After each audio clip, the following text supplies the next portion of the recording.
Ay, Lando, isasama mo na naman ba si Ren sa pagbabiyahe? Ang tindi-tindi ng init ng araw. Alam mo naman ang kondisyon ng anak mo. Hindi ka ba naaawa sa bata? Aling Gracia, may pagpipilian pa ba ako? Wala naman ako mapag-iiwan ng gay Renz. Naawa rin naman po ako sa anak ko at alam kong kalagayan niya. Kaya nga hindi ko siya pwedeng iwanan na mag-isa sa bahay. Ay, naku, Lando. Kung hindi lang ako abala sa palengke ako na sana magbubuluntaryong alagaan ng bata. Bakit ba kasi hindi ka pa rin mag-asawa ulit? Para sana may mag-alaga sa anak mo. May sarili ng pamilya si Irene. Kaya dapat matuto ka na rin mag-move on. Hindi naman lahat ng babae manloloko. Minalas ka lang sa una, pero baka sa pangalawa, swertehin ka na. Naku, Aling Gracia, malabo pa sa sabaw yung sinasabi niyo eh. Sige na po, mahaba pa ang biyahe ko papuntang Baryo Lawag. Aalis na po ako. Baryo Lawag? Ay nako, maraming magagandang dalaga dun. Kumilos ka na, Lando, para naman magkaroon ng bagong nanay ang anak mo. Aling Gracia, suntok sa buwan po yung sinasabi ninyo eh.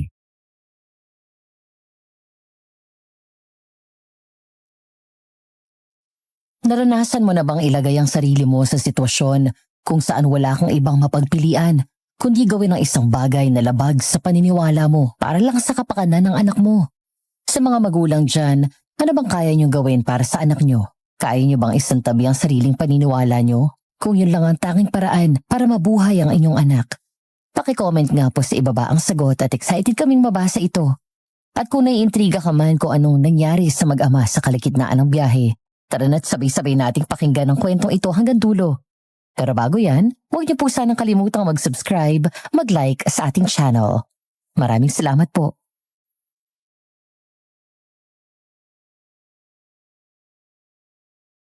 Magandang araw sa lahat at sa mga tagapakinig ng kwentong takip silim, lalo na po sa inyo. Ako po si Lando, 40 taong gulang at dating Shopee rider sa isang lugar na hindi ko na lang papangalanan para maprotektahan ang aking pagkakakilanlan at ang seguridad ng mga naninirahan doon. Bago po pala tayo magpatuloy, gusto ko lang pong ipaalam sa inyo na sa kwentong takip silim ko lang po pinadala ang aking kwento. Kaya kung maririnig ninyo ito sa ibang channel, pakireport na lang po at salamat. Ang karanasang ibabahagi ko sa inyo ay naganap noong 2016 nang magtrabaho ako bilang Shopee rider. Kasama ko sa mga biyahe ko ang 7 taong gulang na anak kong si Renz dahil wala akong ibang pinag-iiwanan pagkatapos kaming iwanan ng unang live-in partner ko. Hindi naging madali ang buhay namin ni Renz noon. Bukod sa nawalan siya ng nanay, ipinanak siya na may congenital mutism, isang kondisyon na hindi siya nakakapagsalita mula sa pagsilang. Dahil sa kakapusan sa pera, hindi ko rin siya napatignan pa sa doktor.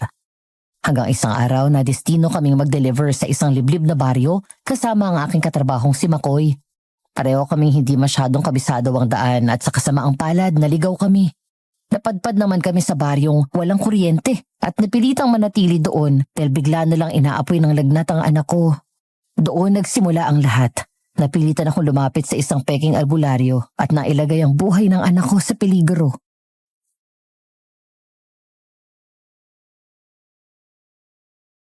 Paring Lando! Paring Lando! Oh, pare, saan ang punta mo? Papunta sana ako sa Baryo Lawag, kaso naliligaw yata ako. Hindi rin kasi gumagana ang Google Map dito dahil walang signal na lang lugar. Parehas pala tayo, pare. Pero bago mawala ang signal ito ang daan ay tinuturo ng Google Map. Baka nga nasa unahan pa ang baryo. Pero sa itsura pa lang ng lugar na to, nakakatakot na pre. Walang kabahayan at sobrang liblib talaga. Kaya nagdadalawang isip tuloy akong tumuloy. Pero pare, trabaho natin to. Kaya kailangan nating mahanap ang baryo para ma-deliver na itong mga parcel. Ay nako, nakakapagtaka lang kasi pre. Di ba walang signal dito? Paano sila nakapag-order? Iba talagang kutob ko rito Pare, dito lang naman ang walang signal. Malay mo dun sa baryo meron na pala. Huwag ka nga mag-overthink dyan. Hindi naman siguro to scam, no?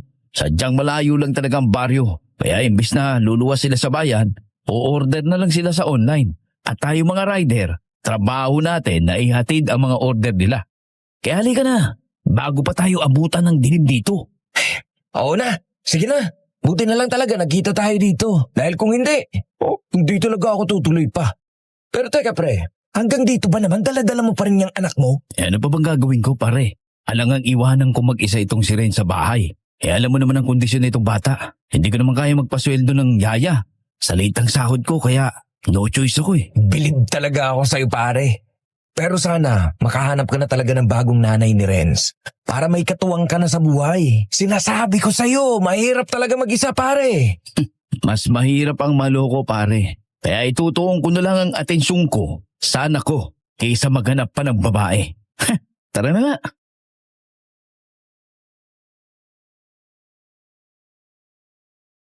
Kita ko ang pag-iling ni McCoy sa sinabi ko noon. Pero ano pa bang magagawa ko kung takot akong makipagrelasyon ulit? Sa katunayan, hindi lang si Aling Gracia at McCoy ang nagsabi sa akin na mag-asawa ulit, kundi marami. Halos lahat ng nakakakita sa amin ay naaawa sa kalagayan naming mag-ama, lalo na't sobrang init ng panahon, kahit pa nakabalot ng makapal na jacket si Renz. Pero pinapalabas ko na lang sa kabilang tenga ang sinasabi nila dahil ayoko din namang mag-asawa para lang gawing tagapag-alaga sa anak ko. Kaya malabo pa sa sabaw na mangyaring mag-asawa ako ulit.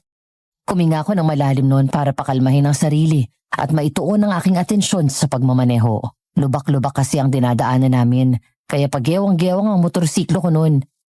Mahigit kalahating minuto din kaming nagpatuloy sa pagmamaneho habang sinusundan ng daan at napapansin kong mas lalong lumiliblib ang paligid.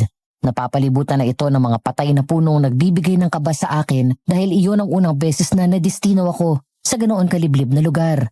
Ngunit minabuti ko na lang na mag-isip ng positibo dahil kasama ko naman noon si McCoy.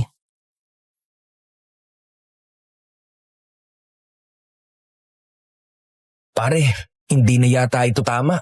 Masyado ng liblib ang pinasukan natin. Tingnan mo nga ang paligid, nakakatakot.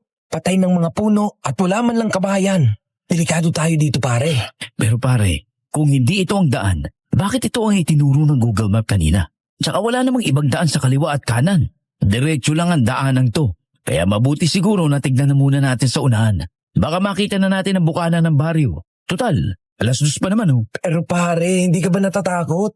Kinakabahan ako dito eh. Ganito na lang, pare. Pag umabot ng kalahating oras at hindi pa natin nahanap ang baryo, babalik na tayo.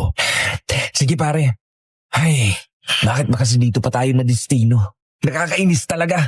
Kung hindi ko lang talaga kailangan ng trabaho, hindi ko papatusin tong pagdi-deliver natin sa ganito kaliblib na lugar. Maging positibo na lang tayo pare. Dahil kung magpapadala tayo sa takot natin, mawawalan tayo ng trabaho. At para sa akin, mas mahirap yun. Ano pa nga bang magagawa natin? Eh wala naman tayong pagpipilian.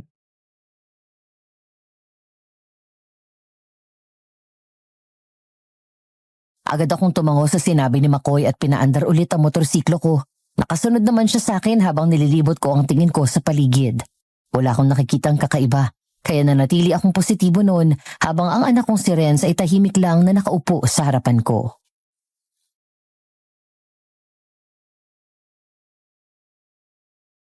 Patawarin mo ko anak. Kung pati ikaw napapagod sa biyahe. Kung pati ikaw dinadamay ko pa sa trabaho ko. Kung kaya ko lang talagang kumuha ng yaya mo para mag-alaga sa iyo, ginawa ko na eh. Pero sa ngayon, hindi pa kaya ng sahod ko. Anak, hindi pa mayaman si tatay. Pero pangako ko sa iyo, babawi ako anak. Babawi ako. Pare, tingnan mo. May patay na baboy sa unahan. Tinutukan ng uwak. Ha? Oo nga. Pare, alika. Lapitan natin. Gagi! Baboy na mo yata yan, pre! Sino may gawa niyan? Tingnan mo, wala nang lamang loob. Baka may mga ngaso dito at natiyempo ng baboy ramong yan. Pero ang brutal naman ng pagkapatay. Pare, masama ang kutob ko dyan. Delikado sa lugar na ito. Kung mga ngaso ang pumatay niyan, bakit walang tama ng barel? At wala nang lamang loob? Pare, sa tingin ko, may mga aswang sa lugar na ito. Kaya tara na, bumalik na tayo bago pa tayo abutan ng dilim dito. Sino kayo?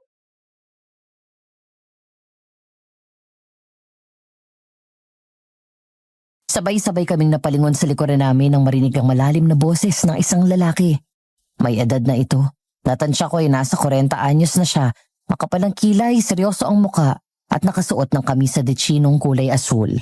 May dala naman itong kawayang 1 metro ang haba at matulis ang dulo. Nakaramdam ako noon ng kaba pero minabuti kong ngumiti habang nagkatinginan kaming dalawa.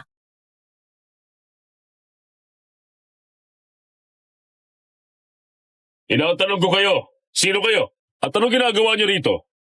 Manong, ako nga po pala si Lando at ang anak kong si Renz. Ito naman pong kaibigan ko si Makoy. Shopee rider po kami at papunta po kami ng Baryo Lawag para mag-deliver po ng parcel. Saktong nadaanan namin tong patay na baboy Ramo kaya napahinto po kami saglit. Ganun ba? Ako naman si Renan, kapitan ng Baryo Salahaw. Pare, tara na. Umalis na tayo dito. Bakit parang takot na takot ka, Iho? Mukha ba akong masamang tao sa inyo? Hindi naman po. Pero kasi po nagmamadali kami dahil kailangan na naming maihatid itong parcel sa Baryo Lawag bago pa kami maabutan ng gabi. Baryo Lawag? Iho, lumagpas yata kayo. Doon lang sa may talahiban ang daan papunta sa baryong yon. Medyo maliit nga lang ang daanan pero kasya naman ang motorsiklo nyo.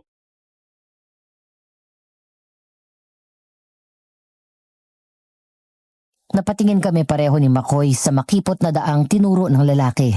Hindi naman kami makapaniwala sa sinabi ng lalaking nagpakilala bilang si Kapitan Renan. Masyado kasi itong maliit para maging daanan papunta sa baryo. Kaya hindi talaga namin yun napansin nang dumaan kami. Saglit pa kaming nagkatinginan nun ni Makoy nang biglang binasag ni Kapitan Renan ng katahimikan sa pagitan namin.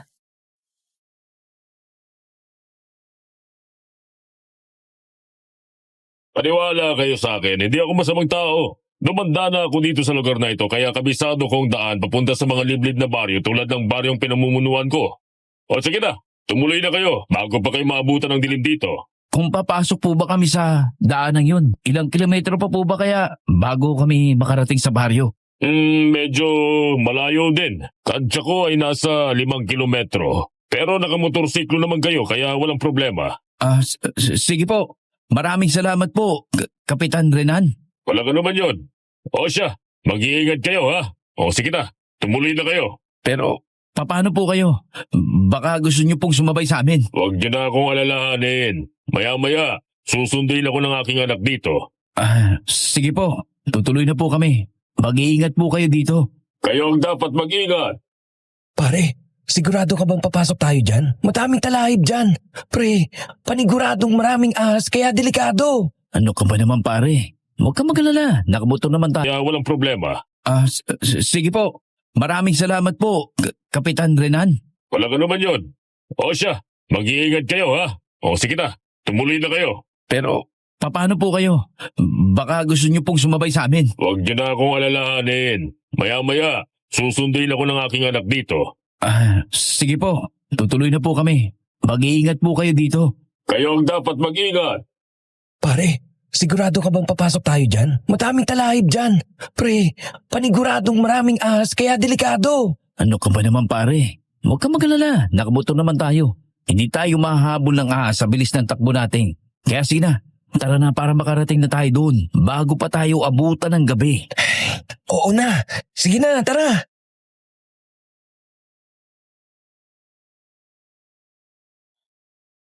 Hindi man buo ang tiwala ko nun sa lalaki. Sa isip ko'y mas nangingibabaw ang pagbabaka sakali, lalo na't nakataya ang trabaho namin dito. Hindi rin biro ang halaga ng mga parcel na ihahatid namin, kaya kailangan namin sumugal sa posibilidad na yun nga ang daan papunta sa Baryo Lawag. Di naman kami nabigo nun na makita namin ang bukana ng baryo pagkatapos ng ilang minutong biyahe. Pagdating namin sa bukana ng baryo, pumungad sa amin ang makipot at luba-lubang daan na napapalibutan ng matataas na damo at ilang natuyong puno. May lumang karatula sa gilid na halos mabura na ang pangalan ng lugar. May ilang bahay na gawa sa kahoy at yero at may mga taong abala sa kani-kanilang gawain. Agad naman kaming nagtanong kung saan matatagpuan ang bahay ng pangalan na nakalagay sa parsel. Itinuro nila ang direksyon at sa kabutihang palad ay nagtagumpay kaming maihatid yun.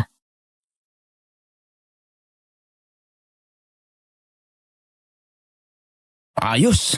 Naihatid din natin ang mga parcel. Buti na lang talaga, nakita natin si Kapitan Renan. Kung hindi dahil sa kanya, sigurado kung sana tayo nakarating ngayon. Oo nga pare, aaminin ko kanina. Nag-aalangan pa akong maniwala sa kanya. Pero nagsabi naman pala siya ng totoo. Paano ba naman kasi nakakatakot yung itsura niya eh. Ang seryoso ng mukha niya na para bang mangangain ng tao kung magtanong sa atin kanina. Kaya hindi talaga tayo dapat na maghusga base lang sa nakikita natin. Ganun lang siguro ang aura niya. Pero halata namang mabait siya eh. Tinulungan niya nga tayo, di ba? Oo nga pare, buti na lang talaga. Pero alam mo, hindi ko pa rin maalis kanina yung nangyari sa baboy Ramo. Napaka-brutal kasi ng pagpatay. Halatang hindi gawa ng isang mga ngaso. Isipin mo, wala nang lamang loob. At base sa naririnig ko sa mga kwento, ang kayang gumawalan ng ganyan ay aswang. Naniniwala ka talaga sa mga aswang, pare? Buong buhay ko kasi, hindi pa ako nakakita ng ganun eh. Kung ikaw hindi, ako oo. Ay nako, huwag na nga nating pag-usapan yan. Natatakot lang ako lalo na't magdidilim na. Mabuti pa, umalis na tayo dito bago pa tayo maabutan ng gabi sa daan. Delikadong daanan natin, kaya tara na. O sige, pare. Prince anak, ayos ka lang ba? Kapit lang ha.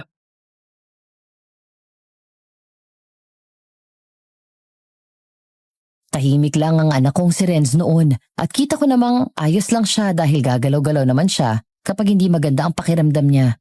Galaw niya kasi ang basehan ko sa bawat reaksyon niya at tanging ngiti lang din niya ang tugon sa tanong ko. Mabilis kong pinaandar ang motor hanggang sa makalabas kami sa makipot na daang pinasukan namin kanina. Napatingin naman ako sa patay na baboy ramo sa unahan tsaka tuluyang binabaybay ang daan pabalik. Pero habang tumatagal, napansin kong paulit-ulit lang ang daan na dinadaanan namin. Kaya huminto muna ako saglit at nilibot ang tingin sa buong paligid. Kasunod namang huminto sa likuran ko si Makoy.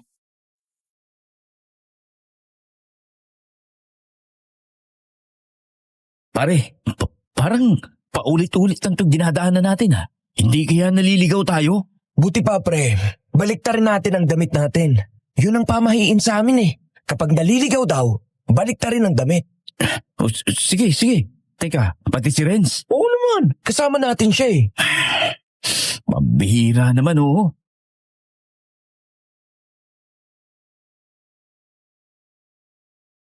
Wala na nga ako nagawa nun kundi sumunod sa sinabi ni Makoy. Dahil kahit hindi ako gaanong naniniwala sa mga pamahiin na yon, nirerespeto ko pa rin ang paniniwala ng kaibigan ko. Wala naman siguro mawawala kung susubukan ko. At pagkatapos ko ang baliktarin pareho ang damit namin ni Renz, pinaandar namin ulit ang motor. Napatigil naman kami pareho nang makita namin sa unahan ang bukana ng baryo.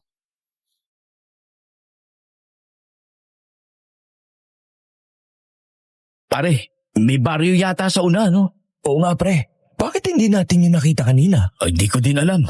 Naliligaw na talaga tayo. Hindi totoo yung sinasabi mong pamahiin. Sinubukan ko lang naman. Pero sa pagkakatanda ko, sinundan naman natin ang tama ang daan. Diba? Dire-diretso lang tayong papasok, pero bakit na iba? Ay, nako. Mabuti pa magtanong lang tayo. Halika na. Baka may makakatulong sa atin sa baryong yun. Pero pre, hindi natin kilalang mga tao dyan. Baka kung ano pang gawin sa atin. Pare, di ba kasasabi ko lang sa'yo kanina na hindi tayo dapat na manghusga? Wala namang siguro mawawala kung magbabaka sakali tayo. Hindi naman tayo maghahanap ng gulo, kaya walang rason para magalit sila sa atin. Tsaka mukhang mababait naman ang mga taga-baryo.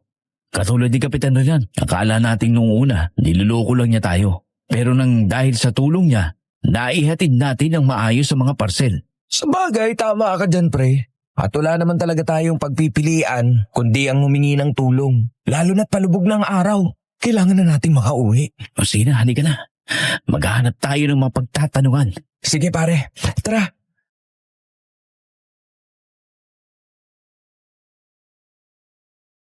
Naglakas loob nga kaming pumasok sa isang baryong hindi namin kilala. Hindi ko din kasi mabasa ang nakasulat sa karatula dahil sa kalumaan nito. Seryoso namang napatingin ang mga tao sa amin noon mula ulo hanggang paa. Kaya kinabahan ako hanggat sa may lumapit sa amin na isang may edad na babae. Mukhang mabait ang aura niya kaya agad akong bumaba sa motor at lumapit sa kanya.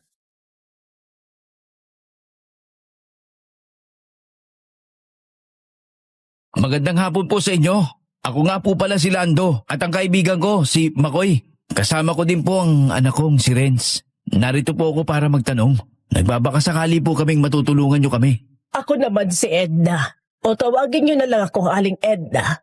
Ano ba ang may tutulong ko sa iyo, iho? Naliligaw po kasi kami. Galing pa po kami sa Baryo Lawag. Pero nang pauwi na po kami, hindi na po namin mahanap ang daan palabas ng kalsada. Ganun ba? Pare, si Renz!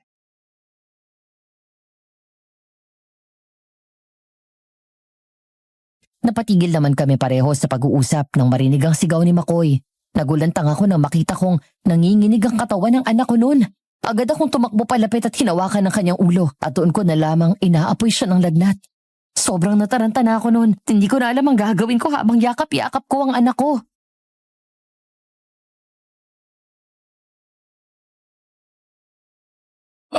Anak, anong nangyari sa'yo? Diyos ko. Mabuti pa sumunod kayo sa akin para mabigyan natin siya ng paunang lunas.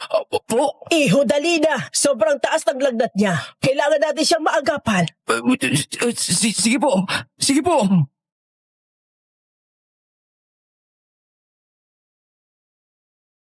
Nataranta na ako noon habang buhat-buhat si Renz at agad na sumunod kay Aling Edna. Walang ibang nasa isip ko noon kundi gumaling si Renz at huminto sa panginginig ang katawan niya. Hindi ko maiwasang maiyak dahil sa magkahalong awa at sakit na nararamdaman ko habang nakikita ang kalagayan ng anak ko. Sinisisi ko pa ang aking sarili dahil malamang napagod siya sa mahabang biyahe kaya hindi kinaya ng katawan niya.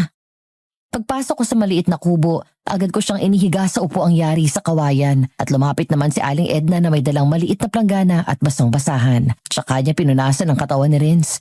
Kita ko din ang paglagay niya ng malalapad na dahon sa likod ni Renz, tsaka may piniga ulit.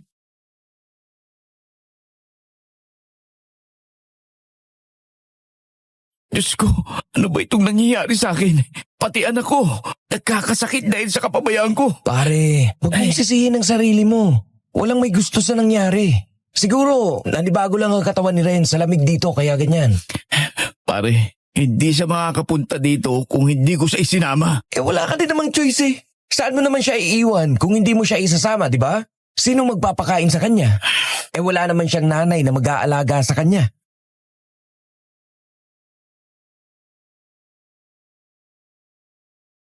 Sobra akong nadurog sa narinig ko mula kay Makoy at para akong sinampal ng katotohanan na kailangan ni Renz ng isang ina. Pero mismong nanay niya pinagpalit kami pareho para lang sa isang lalaki. Di man lang nagawang kumustahin kung maayos bang kalagayan niya. At narinig ko na lang na buntis ito at ikakasal na sa lalaki niya. Kaya hindi ko mapigilang mapaiyak habang iniisip ang sitwasyon ng anak ko.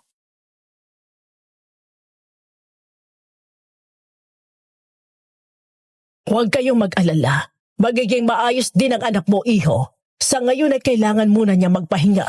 Maraming salamat po talaga, Aling Edna. Utang ko po sa inyo ang buhay ng anak ko. Iho, wala kang utang sa akin.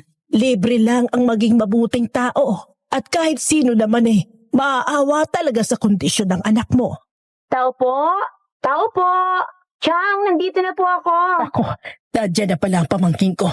Ay, sandali lang mga Iho. Sige po.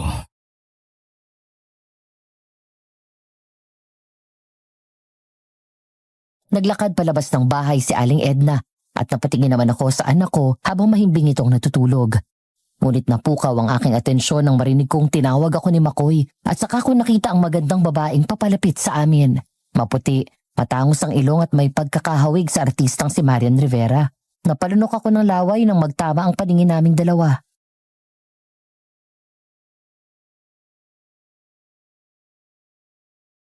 Pare, baka malusaw yan ha. Ha? Mga Iho, ipapakilala ko lang sa inyo ang pamangkin ko galing pa sa Maynila, si Patricia. Patricia, ang ganda naman ng pangalan mo. Ako pala si Lando at si Makoy, kaibigan ko. Sino yung batang nakahiga? Anak mo? Oo. Ano kasi? Inaapoy kasi ng lagnat ang anak niya kanina. Buti na lang at nabigyan ko agad ng paunang lunas, kaya medyo humupa na. Kailangan na lang ng bata na magpahinga. Ay, ganun po ba? Ang bait niyo po talaga, Chang. Ay, syempre, wala namang ibang tutulong sa kanila kundi ako. Dito kasi sa baryo namin, kapag hindi kilala, hindi talaga pinapansin. Pero nang makita ko sila, halata kong mabubuti silang tao at nangangailangan ng tulong. Kaya nilapitan ko sila kanina. Mga dayo pala kayo dito. Parehas lang pala tayo. Bago lang ako dito. Wala Kailangan kong umiwas sa kahihiyan ng pamilya ko Kahiyan? Oo, Iho. Buntis kasi ito si Patricia. Paano ba naman? Naloko ng lalaking unang minahal niya. Kaya naisipan namin dumito muna siya sa amin para makaiwas sa kahihiyan. Dahil masyadong stricto ang relihiyon ng kapatid ko pagdating sa mga... Disgrasyada. Ano ka ba, Iha? Huwag mo ibinababang tingin mo sa sarili mo. Totoo naman po, Chang Ano pa bang pwedeng itawag sa akin? Iha. Mabuti po sigurong ihatid yun na po ako sa magiging kwarto ko. Gusto ko na po munang magpahinga. Oo siya, sige. Maiwag ko na muna kayo dito, Iho, ha?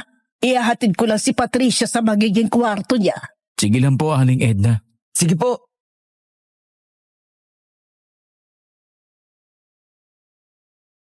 Pagkaalis ni Aling Edna ay tsaka pa ako nakahinga ng maluwag, hindi dahil sa takot kundi dahil sa kaba. Di ko alam pero biglang bumilis ang tibok ng puso ko nang makita ko si Patricia sa unang Kulang si Patricia sa magiging kwarto niya. Sige lang po, Aling Edna. Sige po.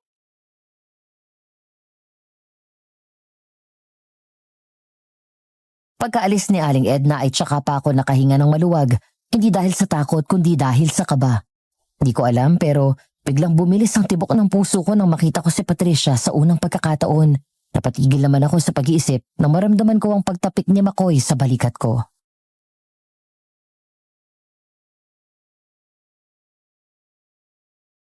Hoy pare, natulala ka yata dyan ano? Natamaan na ba ng super typhoon yung lupang hinirang mo? Baliw.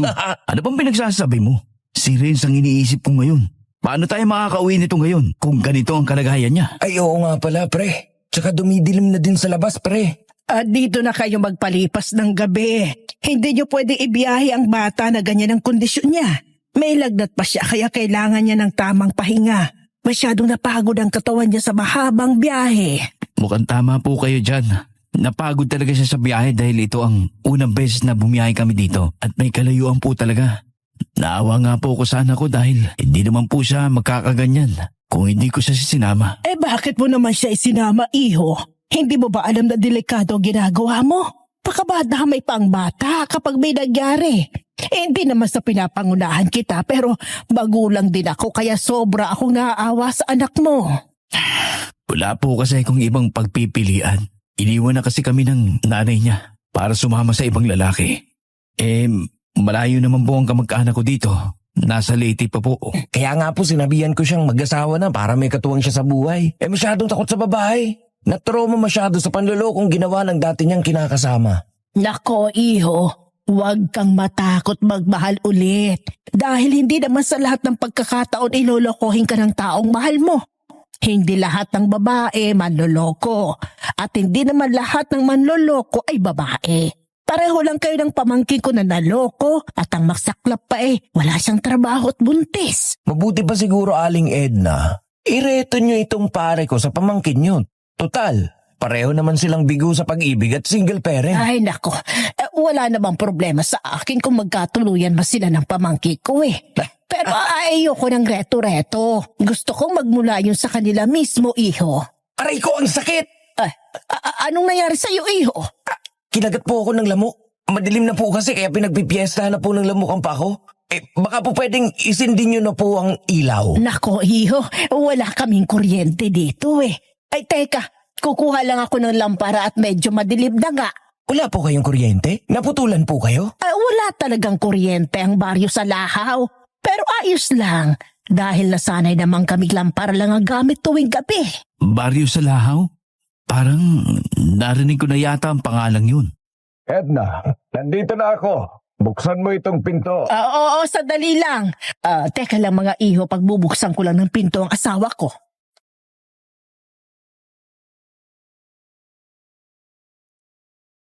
Agad na naglakad palapit sa pinto si Aling Edna, habang ako naman ay inaalala ang pangalan ng baryong nabanggit niya. Hanggang sa naalala ko si Kapitan Renan. Siya nga ang kapitan ng baryong ito. Pero bago ko pa masabi kay Mako yun, napalingon kami pareho nang makita ang may edad na lalaking papalapit sa amin. Kaedad lang ito ni Aling Edna at nakasuot ng kupas na polong berde na may disenyong bulaklak sa harap.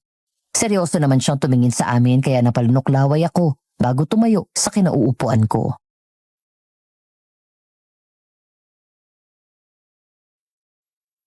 Magandang hapon po. Magandang hapon po sa inyo. Hindi mo naman sinabing may mga bisita pala tayo, Edna. Bago lang ang mga mukha nila sa paningin ko. Taga saan kayo, iho? Taga Buenalupi po. Ako po si Lando at ito si Makoy naman po, kaibigan ko. May bata kayong kasama. Anak ko po. Inaapoy ng lagnat ang anak niya kanina kaya dito ko sila pinatuloy para mabigyan ko ng lunas ang lagnat ng bata. Ay dito na din sila magpapalipas ng gabi dahil hindi pwede sa bata ang bumiyahe sa kalagayan niya ngayon. Ganun ba? Ako si Danilo, asawa ni Edna.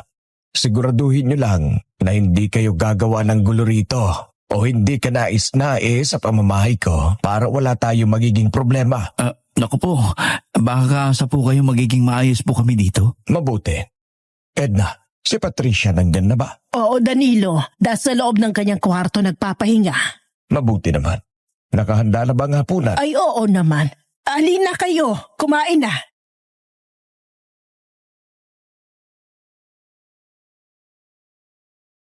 Nagdalawang isip pa kami noon dahil sa hiya. Pero nakumbinsi ako ni McCoy dahil halatang nagugutom na siya. Pagkaupo namin nun sa mesa, hindi ko maiwasang sulyapan ng anak ko habang natutulog. Inilapag naman ni Aling Edna ang adobong kangkong at okra sa hapagkainan.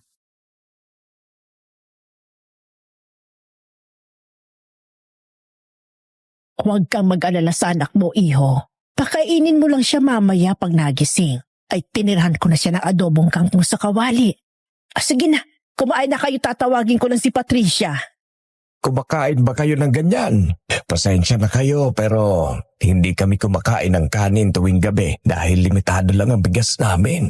Isang beses lang kasi sa isang buwan nagbibigay ng ayuda si Kapitan Renan at hindi naman kami nakakapunta sa bayan. Tama nga ako. Si Kapitan Renan po ang kapitan ng baryo nyo. Kilala mo si Kapitan Renan? Ang totoo po niyan kanina lang po namin siya nakilala. Naligaw po kasi kami kanina. At siya po ang nagturo sa amin ng tamang daan papunta sa Baryo Lawag. Ngunit sa kasamaang palad po naligaw kami nang pauwi na sana kami. Kaya po kami napadpad dito. Magtatanong lang po sana kami noon biglang inapoy ng lagnat itong anak ko. Mabuti na lang po tinulungan kami ni Aling Edna para mapahupa ang taas ng lagnat ni Renz. Ganun ba? Likas na matulugin talagang asawa ko. Kaya kami naloko. Naloko po. Oo, mahabang kwento. Siya nga pala. Babalaan ko na kayo. Huwag kayong basta-basta magtitiwala dyan kay Kapitan Renan. Hindi niyo pa siya lubusang kilala. Bakit naman po? Mukha naman po siyang mabait. Siya pa nga pong tumulong sa amin kanina. Kaya wala po akong nakikitang dahilan para hindi siya pagkatiwalaan. Kayo ang bahala. Basta binalaan ko na kayo.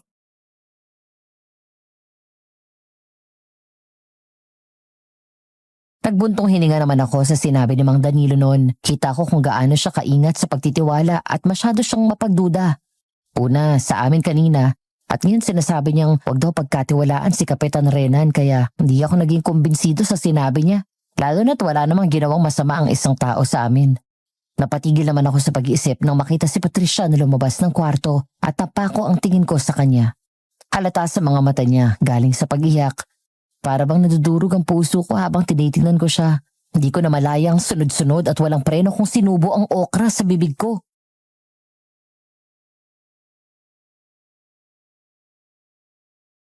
Pre, hinay-hinay lang. Baka mabilaukan ka. Kailan mo pa naging paboritong okra?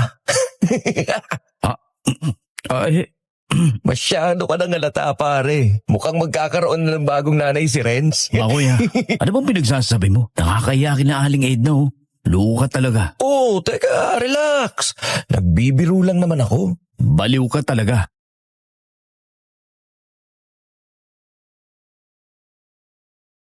Sobra akong nahiya sa sinabi ni Makoy noon sa harap nila. Kaya pagkatapos kong kumain agad akong tumayo at nagpaalam para puntahan si Renz sa upuang kawayan. Pero kahit sa malayo, hindi ko maiwasang masulyapan ang napakagandang mukha ni Patricia na nagpabilis na naman ang tibok ng puso ko. Pilit ko naman itong pinipigilan dahil ayokong maramdaman ulit ito. Huli ko kasing naramdaman yun kay Irene. At sa huli niloko lang niya ako. Minabuti kong umiwas na lang ng tingin sa kanya at tinuon ang mga mata ko kay Renz noon. Ilang sandali pa iniyaya na kami ni Aling Edna papunta sa kwartong tutulugan namin at katabi lang yun ang kwarto ni Patricia. Buhat-buhat ko si Renz noon habang papasok kami. Pagpasok namin napatingin ako sa papag na may nakalatag na banig kasama ang lamparang nagbibigay ng konting ilaw sa kwarto. Meron din itong isang bintana na gawa sa sawali pero halatang pinaglumaan na ng panahon dahil may konting butas na ito.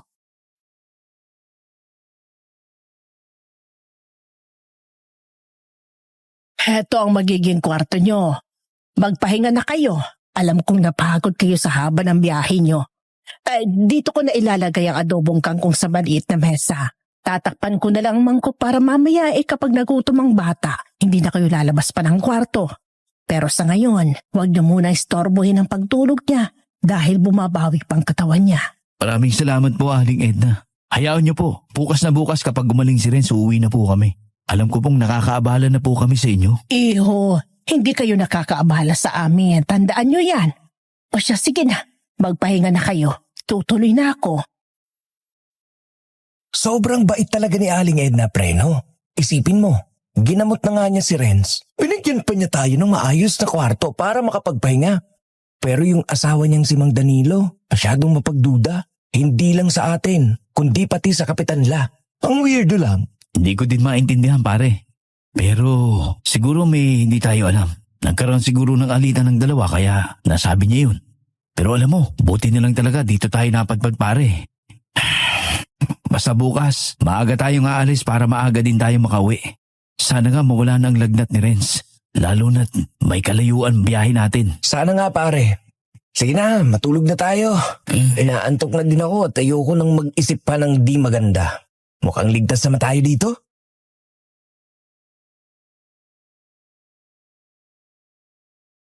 Akala namin ni Makoy noon ay makakatulog kami ng matiwasay, pero kasulungat ang nangyari ng gabing yun. Nagising kami pareho bandang 9:00 nang makarinig kami ng pag-angil ng mabangis na hayop at sigaw ng isang babae mula sa kabilang kwarto. Agad ko namang nakilala ang boses na yun.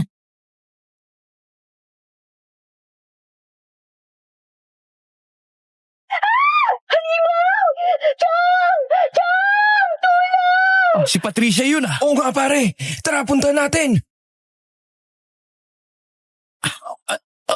Anong klaseng nilalang yan? Ha? Pare! Aswang yan! Pareho kaming nagulantang ni Makoy noon nang makita naming sinisira ng aswang ang rehas na kawayan ng bintana. Para itong kambing na may malalaking tenga at sungay, pero nakatuwad at nakaharap sa amin ang dalawang binti nito. May mapupulang mga mata at matutulis na ngipin. Sinasabuyan naman ni Mang Danilo at Aling Edna ng bawang at asin ng aswang. Pero umiiwas lang ito at umaatake ulit para sirain ang bintana. Lumayas ka! Halimaw! Layas! Danilo, tapag ang hinala natin. May sigbi na gumagala dito sa baryo at ngayon pinupuntirya niya si Patricia dahil buntis ang pamangking ko. Lintik na yan. Hindi ko hahayaang masaktan ang halimaw na yan ang pamangkin natin. Sabuyan mo pa ng bawang at asin. Huwag tayong hihinto hanggang umalis ang halimaw na yan. Diyos ko, pare! Hindi yata tinatabla ng bawang at asin ng aswang na yan. Ang tagal mamatay! Sumasakit ang tiyan ko! Pare si Patricia! Patricia! Halika! Tara sa sala! Mga anak ko! Humihilap ang loob ng tiyan ko! Maupo ka muna dito. Kumalma ka. Pare, kumuha ka ng tubig. Inuubos talaga ng halimaw na yon ang pasensya ko. Pagbibigyan ko siya sa gusto niya. Danilo, huwag kang lumabas. Pakiusap. Hindi mo kakayanin ang aswang na yan. Hayaan mo na lang na umalis siya pagsikat ng araw. Ang kailangan natin gawin ngayon ay harangan na pwede niya pasukan. Hindi niya pwede masira ang bintana natin. Nakikita mo bang itsura ng pamangkin natin, Edna? Takot na takot si Patricia. Hindi ko hahayaang may mangyaring masama sa batang nasa sinapupunan niya. Kaya hayaan mo kung patayin ang aswang na yan. Danilo! Hindi na napigilan ni Aling Edna si Mang Danilo at mabilis itong lumabas dala ang kanyang bolo at sinugod ang aswang na nasa bintana. Pero sadyang malakas ang nilalang na iyon kaya tumilapon siya. Narinig ko naman ang hiyaw ng aswang kaya alam kong nataga ito ng bolo ni Mang Danilo. Nahagip na mga mata ko ang itak na nakasabit sa pader at naisipan ko na natulungan si Mang Danilo. Paglabas ko nakita kong tumilapon siya ng marahas nang tamaan siya ng buntot ng halimaw. Lintik! Mang Danilo! Pare! Umilag ka! Putsa! Mutik na ako dun ah. Walang yakang halimaw ka. Papatayin kita! Bumangon ako sa pagkakadapa at tumakbo palapit sa halimaw. Sabay umilag sa sunod nitong hampas. Masyado mabilis ang buntot nito kaya muntikan pa akong matamaan. Mabuti na lang alisto ako at kinuha ko ang pagkakataong makalapit sa halimaw. Sinunggaban ko ang buntot at hinila ito pababa para mapigilan ang galaw ng aswang. Ngunit naramdaman kong bumaon sa kamay ko ang matutulis na tinik ng balat nito. Kaya napasigaw ako sa sakit. Utsang sakit! Heto sa'yo, halimaw! Pare! Sige pa! Sabuyan mo pa! Heto sa'yo, halimaw! Heto pang sa'yo! Sunod-sunod kong tinagaan ng itak ang aswang dahil sa isip ko noon, hindi yun basta-bastang namamatay lang sa isang taga ng bolos. Kita ko naman ang pagkagulat ni Mang Danilo at ni Makoy noon. Dala na rin siguro ng pagod at galit dahil sa panggugulo ng halimaw na yon, kaya nagawa ko ang marahas na pagpatay.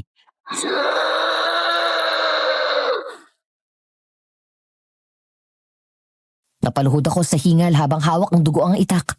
Nakita kong naglabasan ng mga taong may dalang lampara. Kanina pa yata nanonood sa amin at hindi man lang kami tinulungan. Doon ko napagtanto na hindi pala maaasahan ng mga kapitbahay doon sa oras ng peligro.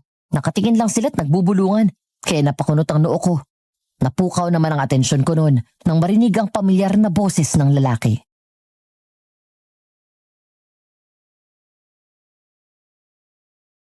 Anong kaguluhan ang nangyayari dito? Kapitan Renan, Inatake ng sigbi ng pamangkin kong buntis, Kapitan. Buti na lang at nandito si Nalando at napatay namin ang halimaw. Ayan, tingnan ninyo. Oh, hindi. Napakawalang hiya na may gawa nito.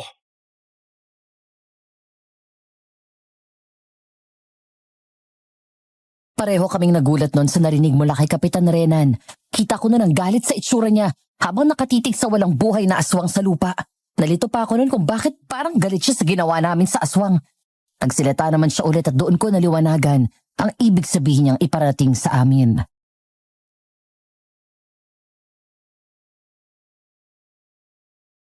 Hindi ko alam kung sino nagdala ng sigbin dito. Napakawalang hiya at walang puso. Pati inosenteng buntis ay muntik ng mapahamak. Huwag kayo mag-alala. Aaksyonan ko ang problemang to. Sisiguraduhin kong wala ng sigbin pa ang makakapasok sa baryong to. Sana nga po, Kapitan. Sana nga po. Kapitan, natatandaan niyo po ba kami? Kami po yung naligaw kanina na tinulungan ninyo. Masaya po ako nagkita tayong uli. Kayo pala yun. Di ba ang sabi nyo papunta kayo sa baryo Labag? Bakit kayo nandito sa baryo namin? Pagkatapos po kasi naming maihatid yung mga parcel sa Baryo Lawag, naligaw po kami ng daan pa uwi. Tapos nakita namin tong baryo nyo, kaya pumasok kami para makapagtanong. Sa kasamaang palad po bigla pong inapoy ng lagnat ang anak ko. Kaya tinulungan po kami ni Aling Edna at pinatuloy sa bahay nila. Napagdesisyonan din po namin na dito na muna magpalipas ng gabi para makapagpahinga ang anak ko sa biyahe. Ganun ba? Ikinalulungkot ko ang nangyari sa anak mo. Sana'y gumaling na siya. Pero kung kailangan mo ng tulong, sabihan mo lang ako. Ayos na po si Renz Bumaba na po ang lagnat niya kaya hindi na po kailangan. Salamat na lang po, Kapitan. Siya, sige. Tutuloy na ako. Magpahinga na din kayo. Hayaan yung mga tanod ang maglibing sa bangkay ng aswang na yan.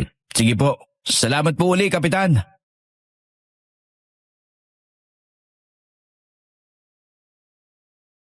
Pagkaalis ni Kapitan Renan ay pumasok na rin ako sa loob ng bahay. Inalalaya naman ako ni Makoy noon pero tumanggi ako dahil kaya ko pa naman ang sarili ko.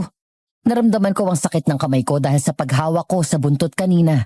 Tsaka ko lang naaninag ang mga maliliit na sugat na lumapit ako sa lamparang nakalagay sa maliit na mesa sa sala. Huminga ako ng malalim para pakalmahin ang sarili. At doon ko naisip ang anak kong si Renz na nawala sa isip ko kanina. Pabilis naman akong tumayo para puntahan siya. Pero pagpasok ko sa kwarto, nasurpresa ako sa aking nakita. Si Patricia. Yakap-yakap niya ang anak ko habang hinahaplos ang likod nito.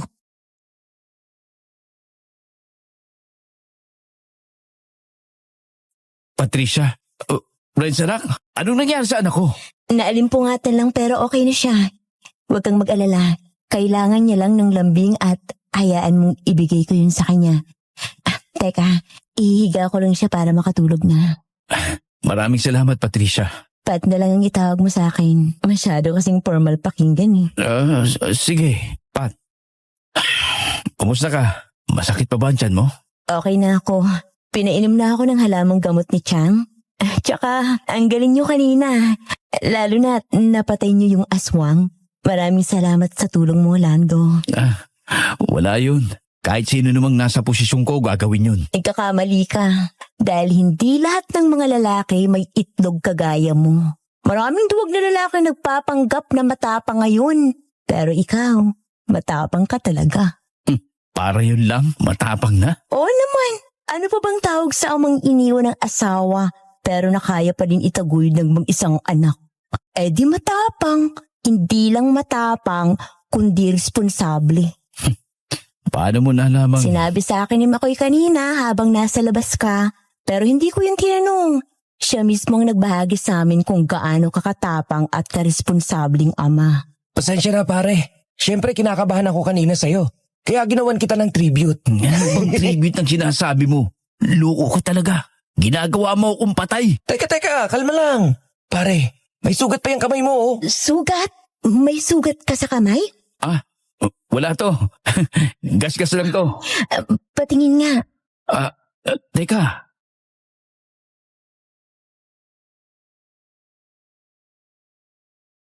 Napaatras ako pero huli na dahil mabilis siyang lumapit sa akin at hinawakan ng kamay ko. Kumawag naman ang dibdib ko habang naamoy ko siya. Ang bango niya at ang amoy na yon mas nagpalakas ng tibok ng puso ko. Naramdaman ko na naman ang lambot ng kamay niya nang magkadikit ang mga kamay namin sa mga oras na yon.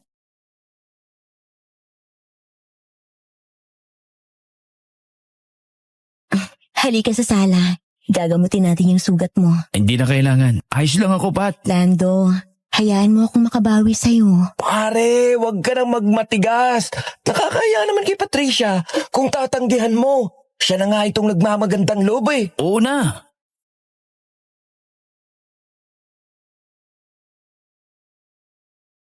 Wala na akong nagawa nun kundi hayaang gamutin ni Patricia ang sugat ko. Dahan-dahan niya itong pinahiran ng langis na nakalagay sa maliit na bote. Pinaghalong dahon ng bayabas daw yon at langis ng nyog na nagpapagaling ng sugat. Medyo masakit ang bawat dampi ng bulak sa sugat ko pero kinakaya ko yon dahil nahihiya ako kay Patricia. Pagkatapos noon tinalian niya ang kamay ko gamit ang puting telang bigay ni Aling Edna.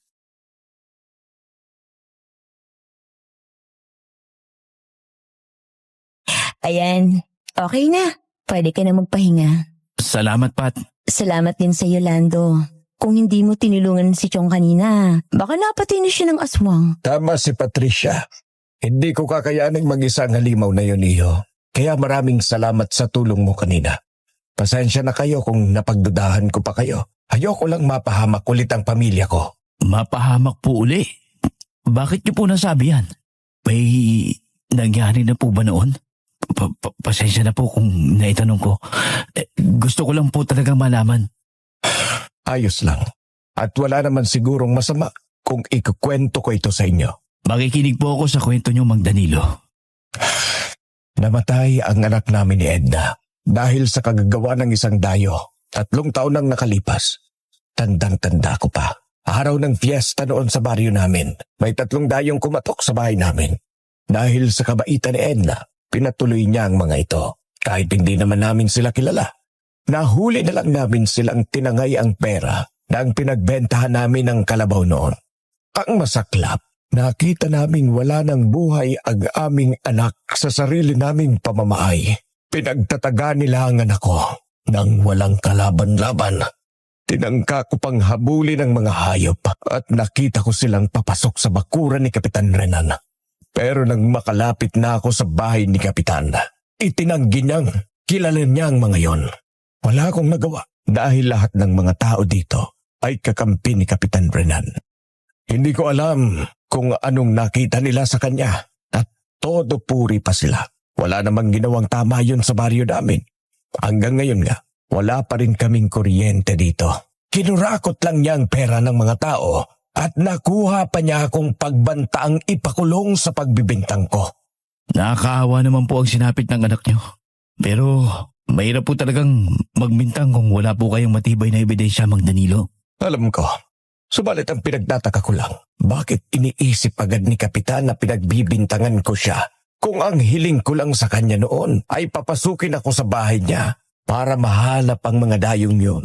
Kaya hindi ko maiwasang pagdudahan siya. At hanggang ngayon, wala pa rin akong ganap na tiwala sa kanya. Sobrang sakit na namatay ang anak ko nang walang hustisya.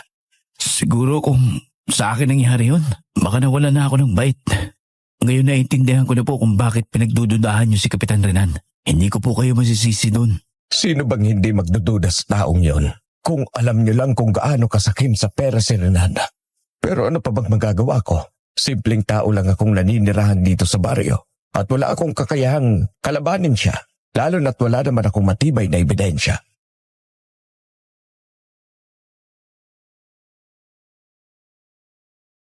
Napaisip ako noon sa sinabi ni Mang Danilo.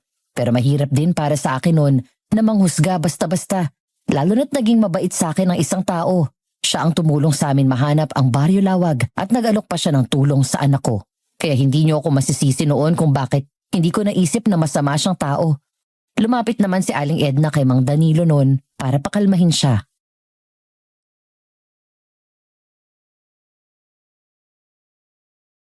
Danilo, wag mo nang balikan pa ang nangyari. Masasaktan lang tayo sa tuwing naiisip natin ang pagkabatay ni Elena.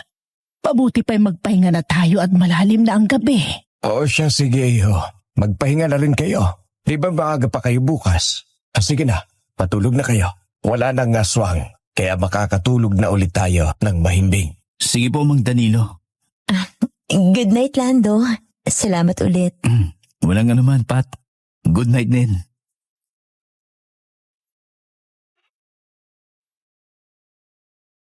Agad akong bumalik sa kwarto at nakita kong mahimbing pa rin na natutulog ang anak kong si Renz. Nilapitan ko ito at hinalikan sa noo. Hindi ko na malayang tumulo na pala ang luha ko habang iniisip ang nangyari sa anak ni Mang Danilo. Tektahan lang ang anak ko. Hindi ko naman na malayang nakatulog na pala ako habang nakahiga sa tabi niya. Nagising na lang ako bandang 3:00 ng madaling araw nang marinig ko ang nagpapanik na boses ni Makoy habang niyuyugyug ang balikat ko. Para kung naalimpungatan saglit sa kakinus ko sa mga mata ko. Nanlaki naman ang mga mata ko nang makita ang nangyayari sa anak ko. May tumubong mga mapupulang pantal sa katawan niya, pati na rin sa kanyang mukha.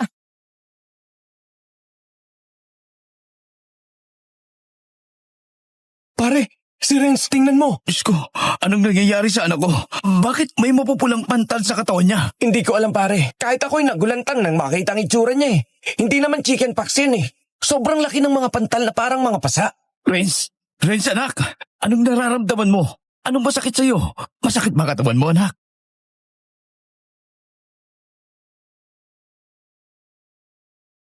Kita ko ang sunod-sunod na pagtulo ng mga luha niya at halatang nangihina ang katawan niya. Halos hindi siya makagalaw noon kaya nataranta na ako. Agad akong lumabas at sumigaw palabas ng kwarto noon para humingi ng tulong kay Aling Edna na nasa kusina.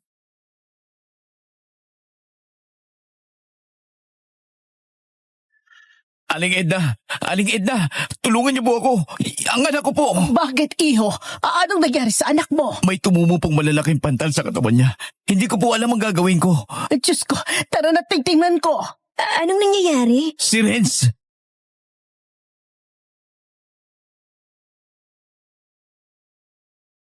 Hindi ko na naipaliwanag kay Patricia noon ang nangyari dahil sa pagkataranta. Mabilis kong sinundan si Aling Edna papasok sa kwarto. Nakita ko naman siyang nagulat nang makita ang kalagayan ni Renz. Napahawak na lang ako sa ulo noon dahil hindi ko na alam ang gagawin ko.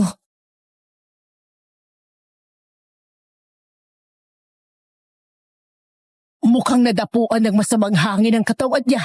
At dito lang kayo. Kukuha lang ako ng maligamgam na tubig para punasan ang katawan niya. Lando, kumalma ka muna. Hindi nakakatulong yung pagpapanik mo. Magiging maayos din ang bata. Sana nga po, Aling Edna.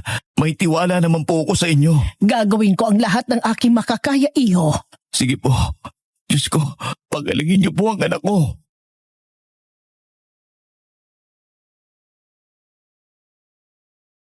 Pagkaalis ni Aling Edna ay agad kong nilapitan ang anak ko.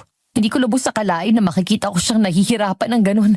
Walang makakapantay sa sakit na nararamdaman ng isang magulang habang nakikita nila ang kanilang anak na nahihirapan dahil sa sakit. Sa isip ko noon, baka hindi lang basta masamang hangin yun. Baka hindi ko lang alam na may iba pa pala siyang sakit dahil hanggang ngayon hindi ko pa rin siya nadala sa doktor dahil sa kakapusan sa pera. Bukod kasi sa kailangan naming makakain ng 3 beses sa isang araw, nagbabayad din ako ng buwan ng renta ng bahay at kuryente. Kaya sakto lang talaga ang kinikita ko noon para mabuhay kaming mag-ama.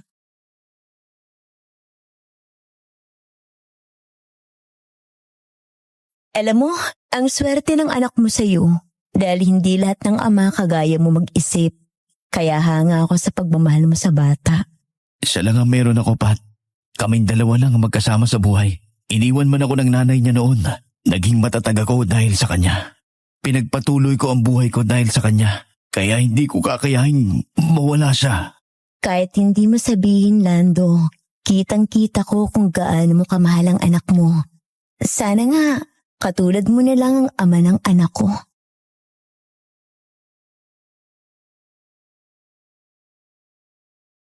Saglit kaming nagkatinginan ni Patricia at naramdaman ko ulit ang pagbilis ng tibok ng puso ko. Hindi ko naiintindihan noon pero sobrang gaan talaga ng loob ko sa kanya. Yung tipo ng pakiramdam na kahit humaharap ako sa malaking problema, gumagaan ang pakiramdam ko sa tuwing nakikita ko siya at naririnig mula sa kanya ang mga papuri bilang isang mabuting ama. Naisip ko pa noon na siguro pareho kaming niloko at iniwan sa mga naging karelasyon namin kaya nagkakaintindihan kami sa isa't isa. Natigil naman ang titigang yon nang marinig namin pareho ang bahagyang pag-ubo ni Makoy na halatang nang aasar.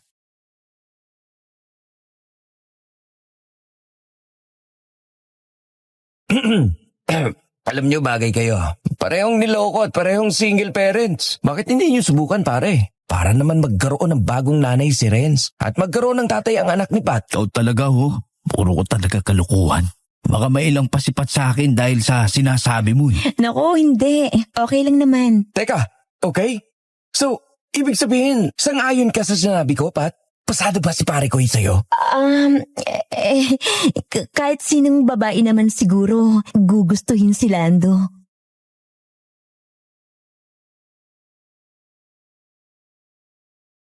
Napalunoklaway ako noon sa sinabi niya at bigla na namang bumilis ang tibok ng puso ko. Hindi pa ako sigurado noon kung anong nararamdaman ko. Huli ko kasing naramdaman yun nung kami pa ni Irene. Siguro nga ay in love na yata ako sa kanya kahit bago pa kami magkakilala. Alam kong iisipin ninyo kung bakit ang bilis naman pero maniwala kayo o sa hindi, unang beses ko pa lang siya nakita, nakaramdam na ako agad ng kakaiba.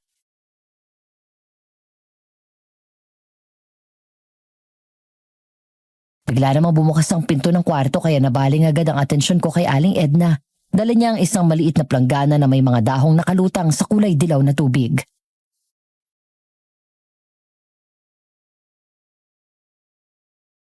Ay, heto na ang halamang gamot na nilaga ko. Medyo mainit ito pero kaya na magtiisin ng bata kaya huwag kayong mag-alala. Anak, pagpagaling ka ha. Andito lang si Papa. Mahal na mahal kita na. Anong nangyayari dito? Ah, Danilo, nandito ka na pala.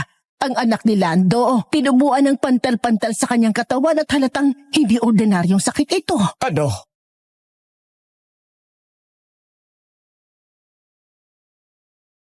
Agad na lumapit si Mang Danilo at umupo sa papag.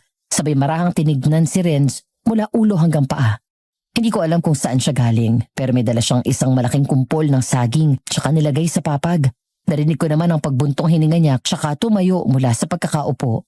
Napalunoklaway naman ako nang mamuo ang katahimikan sa pagitan namin ng ilang segundo.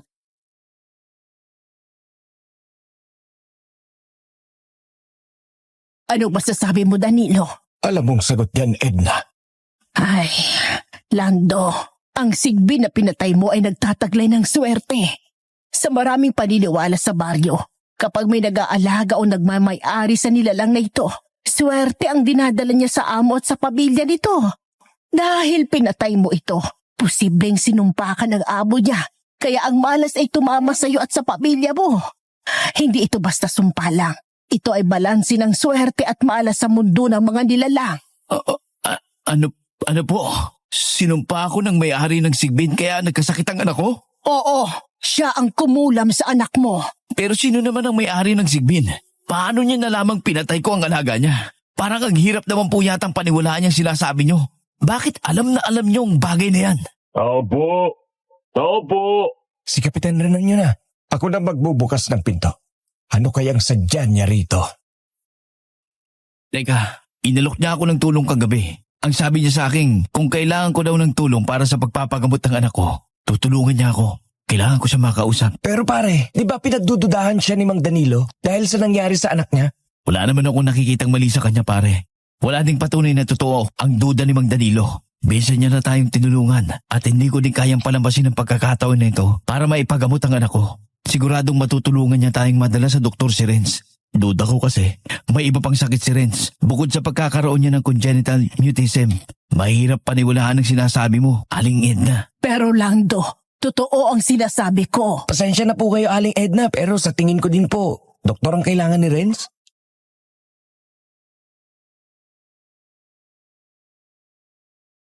Hindi na ako nagdalawang isip pa na lumabas noon para humingi ng tulong kay Kapitan Renan. Sa isip ko kasi noon, isa siyang kapitan, kaya siguradong marami siyang koneksyon sa ospital malapit sa baryo nila. Pagkalabas ko, halatang nagulat si Mang Danilo.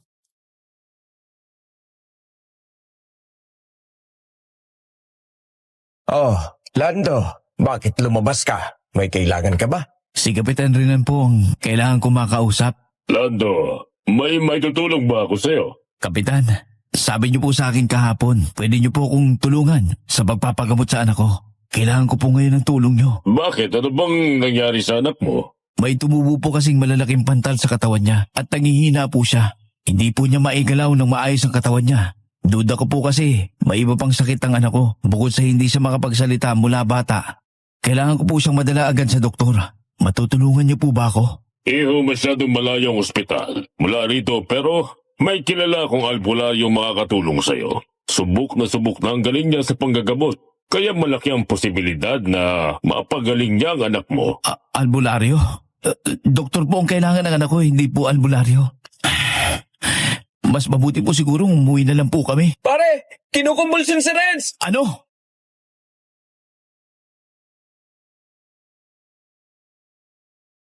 Kumaripas ako ng takbo papunta sa kwarto at niyakap ang anak ko. Nanginginig ang buong katawan niya sa sobrang init. Nataranta na ako noon kaya agad ko siyang binuhat palabas ng bahay at sinalubong naman ako ni Kapitan Renan.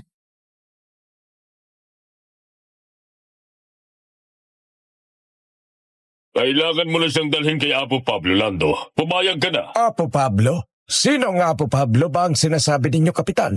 Yung matandang albularyo... Mamaya na po tayo mag-usap. Tara na po, Kapitan. Kinukumbulsyon na po ang anak ko. O siya, tara na.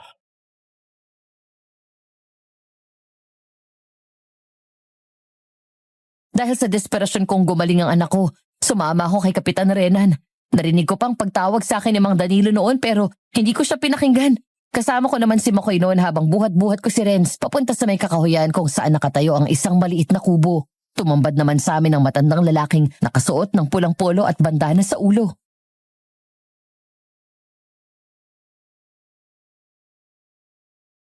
Kapitan, ikaw pala yan. Sino yang mga kasama mo? Apo Pablo, kailangan nila ng tulong mo. Kailangan maagapan ang sakit ng anak niya. Nangihina na kasi ang katawan ng bata. Pwede niyo magtulungan. Ganun ba? Sige. Pumasok kayo sa loob. Ipasok niyo ang bata. Lando, sumunod kayo sa... Opo, Kapitan.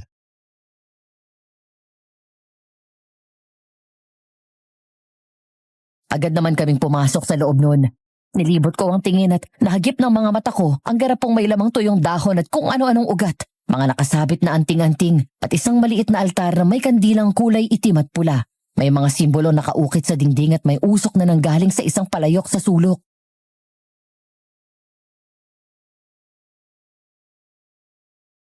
Kapitan, parang hindi yata tama to. Pare, nakakatakot naman dito. Huwag kayong mag-alala. Kilala ko si Apo Pablo. Marami na siyang natulungan.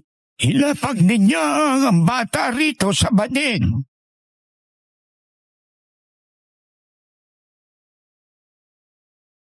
Dahan-dahan kong nilapag ang anak ko. Namumutla siya at nanginginig ang kanyang katawan. Kumabog ng malakas ang dibdib ko habang pinagmamasdan si Apo Pablo na kumukuha ng kung ano-ano sa kanyang mga garapon. Ewan ko ba, pero nakaramdam ako ng kakaibang presensya sa mga oras na yon.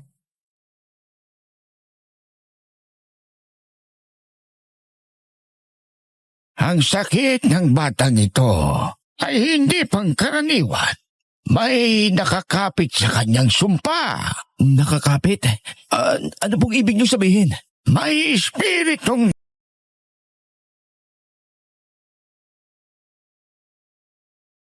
Kumuha siya ng pulang tela at tinali yun sa noo ng anak ko. Pagkatapos ay nagsimula siyang bumulong ng mga salitang hindi ko maintindihan. Biglang umihip ang malakas na hangin kahit sarado ang mga bintana. Kumalansing ang mga garapon at parang may mga aninong gumagalaw sa likod ng apoy ng kandila.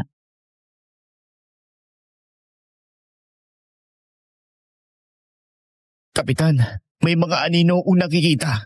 Ano yun, pare? Sus Mariusip, nakakatakot naman yung ginagawa ni Apo Pablo. Parang tinatawag niya mga espiritu. Manahimik kayo. Hayaan niyo si Apo Pablo sa ginagawa niya.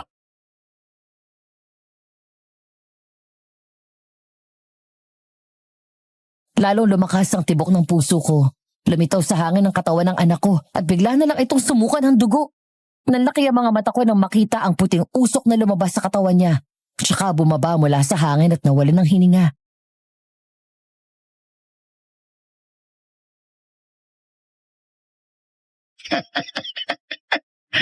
Sa wakas! Nagtagumpay ang plano natin, Renan! Anong ibig niyo sabihin? Anong ginawa niyo sa anak ko? Pare, hindi na humihinga si Renz! Hinagaw na ng espiritu ang kaluluwa ng anak mo. Ang alaga kong binatay mo. Buhay ang kinuha mo. Kaya buhay din ang kukunin sa iyo. Pare, naloko nila tayo! Peking albularyo ang nilapitan natin! Magkasabwat sila! Hindi totoo yan! Ibalik mong anak ko matanda! Mas masahol pa kayo sa halimaw! Sinugod ko siya ng suntok, pero bago ko pa siya matamaan, mabilis siyang nakailag at marahas akong sinipa kaya tumilapon ako. Napatakip ako ng tenga nang marinig ko ang isang salitang napakasakit pakinggan. Hindi ko ito maintindihan pero sobrang sakit sa tenga. Na para ba akong masisiraan ng bait at nangihina ang katawan ko. Ganon din si McCoy. Nakakaawa naman kayo. Kung hindi nyo lang sana pinatay ang swerte ko, hindi ka sana kakapitan ng malas, Lando. Pero anong ginawa mo? Pinatay mo ang alaga ko. Kaya ngayon maninigil ako. Kayo pala ang may-ari ng simbi na yun. Mga hayop kayo. Mga walang puso. Pati mga inosentong bata gusto niyong patayin. Magbabayad kayo sa ginawa niyo sa anak ko. Magbabayad. May utang na loob na dapat pagbayaran. Matapos ko kayong tulungan kanina at itinuro sa tamang daan, ganito lang ang igaganti nyo? Sinungaling! Wala kaming utang na loob sa'yo. Alam kong ginawa mo lang yun para kunin ang tiwala namin. Tama ang hinala ko noong una, pare. Hindi natin siya dapat pinagkatiwalaan. Posibleng siya din ang may gawa kung bakit naligaw tayo ng daan noong pauwi na tayo. Kung bakit napunta tayo sa baryong to. Tama! Ang galing! Magaling! At mas lalo nyo lang akong inudyokang patayin kayo dahil sa ginawa nyo sa alaga namin ni Apo Pablo. Hindi nyo kami mapapatay. Pare, labanan natin sila. Labanan? Tingnan nyo nga ang katawan nyo. Isang salita lang ni Apo Pablo, nanghihina na kayo. Mukhang mabubusog yata ako ngayon. Dahil dyan, Renan, gagantimpalaan kita ng panibagong swerte. Yan ang gusto ko sa iyo, Apo. Kaya hindi ako magsasawang paglingkuran ka. Ano pang hinihintay mo? Kainin mo na sila! Napasinghap kami pareho ni McCoy sa takot nang makitang pagpapalit anyo ng matanda bilang isang dambuhalang aso sa harapan namin. May mapupulang mga mata, matutulis na ngipin at maitim na balahibo. Ngunit bago pa naman ito makalapit sa amin, napahinto kami pareho nang marinig ang boses ni Aling Edna sa labas. May binibigkas siya mga salitang hindi ko maintindihan at napatingin naman kami ulit sa dambuhalang aso nang marinig namin ang malakas nitong hiyaw na halatang nasasaktan. Anong nangyayari sa iyo, Apo? Anong ginagawa ni Edna sa labas? Lintik na yan! Saan ang tuto niyan? Sobrang lakas ng orasyong binibitiwan niya. Pigilan mo siya, Renan! Pigilan mo siya! Pare, samantalin na natin ang pagkakataon. Kunin mo ang pamalo sa gilid. Ayun! Oo, pare. Bibilang ako ng 1, 2, 3. Tumayo ako kahit nanginginig ang tuhod ko. Ramdam ko pa rin ang kirot sa tenga ko mula sa salitang ibinulalas ni Apo Pablo. Parang may mga karayom na tumutusok sa utak ko sa bawat segundo. Ngunit nang marinig ko ang tuloy-tuloy na pagbigkas ni Aling Edna sa labas, mas malakas, mas madiin. Unti-unting nabawasan ang sakit. Kinuha ni McCoy ang makapal na pamalong kahoy na nakasandal sa dingding at binigay sa akin. Buong lakas ko hinampas ang dambuhalang aso sa tagiliran. Mga lintik kayo! Magpapayat ka sa ginawa mo sa anak ko. Halimaw! Mapatayin kita! Heka pa!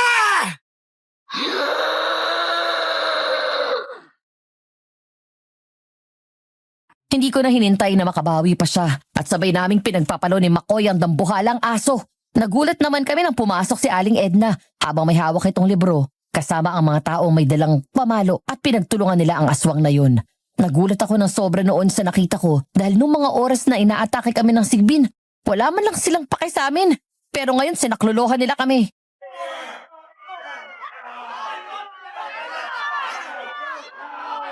Ang weird to naman! Bakit ngayon lang sila tumulong? Hindi ko alam pare. Teka, ang anak ko si Renz. Renz! Anak ko! Kumising ka anak. Hindi ka pwedeng mamatay. Hindi pwede. Pare! Anak! Gumagalaw ang kamay niya! Anak! Anak! Buhay ka! Salamat Diyos ko! Buhay ka anak!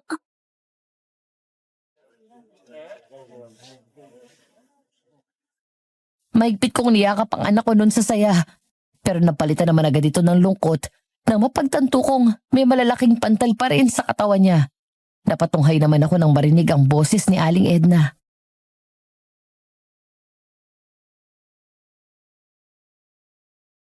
Ayos lang ba kayo? May mga pantal pa ang katawan niya. Naloko kayo ng peking albularyong yon. Buti na lang naagapan ko pa kayo dito. Akala ko nga po patay na ang anak ko. Dahil kanina pagkatapos ng ginawang panggagamot ng aswang na yun, nawalan po siya ng hininga. Akala ko talaga mawawala na sa akin ang anak ko. Dahil yun sa sinabi niya sa akin. Pasalamat na lang tayo na buhay ang bata. Aling Edna, ano pong ginawa niyo kanina? Ano po ang mga salitang yun? Bakit ganun na lang ang epekto nun sa aswang? Nasasaktan po siya kanina at halatang nanghihina. Turo yun ang aking ina sa akin. Itong librong ito na pagmamayari ng aking ina, ang pinagmula ng mga salitang iyon. Hindi ko nga lubos akalain na magagamit ko pa pala ito pagkatapos ng 3 dekada. Teka lang po, bakit may librong ganyan ng nanay ninyo? Isang veteranang albularyo ang aking ina-iho. Lahat ng lihim na karunungan ay alam na alam niya. Ilang aswang na din ang nakasagupa niya, pati ng sigbin nung bata pa ako. Pero pagtungtong ko ng 30 anyos, pinipilit niya ako sumunod sa yapak niya. Pero ayaw ni Danilo, kaya umalis kami sa baryo. Hindi naging magandang huli namin pag-uusap ng piliin ko si Danilo kaysa sundin ang gusto niya. Kaya pala nalaman niyo agad na dahil sa sigbin, kaya nagkaganito ang anak ko. Pero bakit hindi niyo po yan ginamit nung inatake tayo ng sigbin? Patawarin ninyo ako. Hindi ko kasi sigurado noon kung kaya ko pa bang gamitin ang orasyong nasa libro. Hindi kasi basta-basta mga salitang ito. Pwede ako mawalan ng bait at magkasakit kapag hindi ko ito nabasa ng tama. Pero naisip ko noon na mas pipiliin ko pang mamaliw at magkasakit kaysa pabayaan kayong mamatay dito. Wala na kasi akong pagpipilian dahil alam kong hindi kakayanin ng ordinaryong tao na labanan ang aswang na yun ng basta-basta lang. Nagawa niyo po ng tama, Aling Edna. At alam kong hindi naging madali yun sa inyo. Maraming salamat po sa tulong niyo sa amin. Maraming salamat sa pagligtas ng buhay namin. Walang ano ba niyo, iho? O siya, halina kayo. Lumabas na kayo dito. Aling Edna, hindi ko na po alam ang gagawin sa anak ko. Hindi pa rin siya gumagaling. Bakit ganito? Hindi na ba mawawala ang sumpa kahit patay na ang aswang? Hindi ko din makita ang lunas sa anak mo dito sa libro eh. Pili lang ang mga orasyon nakalagay dito. Sa tingin ko si Inag lang ang makakagamot sa sakit ng anak mo. Pero ikinalulungkot kong sabihin, hindi ako sigurado kung buhay pa ba siya hanggang ngayon. Wala na kasi akong balita pa sa kanya. 2 dekada na kami hindi nagkikita. Ang librong ito na lang ang naiwan niyang alaala na meron ako. Saan baryo po ba kayo nakatira noon? Baka po pwede natin siyang puntahan, Aling Edna. Samahan niyo po sana kami sa kanya. Nakikiusap po ako sa inyo. Tulad ng sinabi ko, iho, hindi ako sigurado kung buhay pang nanay ko. Kung buhay pa siya malamang bahina ng katawan niya. Hindi ako sigurado kung matutulungan pa ba niya kayo. Aling Edna, aaminin ko noong una. Hindi ako naniniwala sa albularyo pero nang masaksiyan kong ginawa ng aswang sa anak ko kanina, wala na pong dahilan para isipin kong normal na sakit lang ang dumapo kay Renz. Kaya nakikiusap po ko sa inyo. Dalhin niyo po kami sa nanay ninyo. Sige na, Edna. Samahan mo na sila at panahon na din siguro para malaman mo kung anong nangyari kay Inang Asul. Kung buhay pa ba siya o hinihintay niyang pagkikita ninyong dalawa. Kahit malibalik ta rin man natin ang mundo, nanay mo pa rin siya. Kaya dapat lang na magkapatawaran kayo sa isa't isa Sana nga hindi pa huli ang lahat, Danilo. Tama na! Tama na! Patawarin niyo na ako! Si Kapitan Renan ba yun? Huwag mo na siyang pag-aksayan pa ng oras, iho. Bugbog sarado na siya sa mga tao dito sa baryo. Nagising na rin sila sa pagkakahipnotismo. Hipnotismo? Kaya pala nung inatake tayo ng Sigbin, hindi man lang tayo nagawang tulungan ng mga tao. Tama ka, iho. Gamit niya ang itim na mahika ng aswang. Hayop talaga siya. Teka, gusto ko lang patikimin ng isang beses ang hayop na yun eh. Kailangan niyang turuan ng leksyon. Pre, teka lang. Sasama ako. Paisa din ako sa hayop na yun. Ang laki ng atraso niya sa akin eh.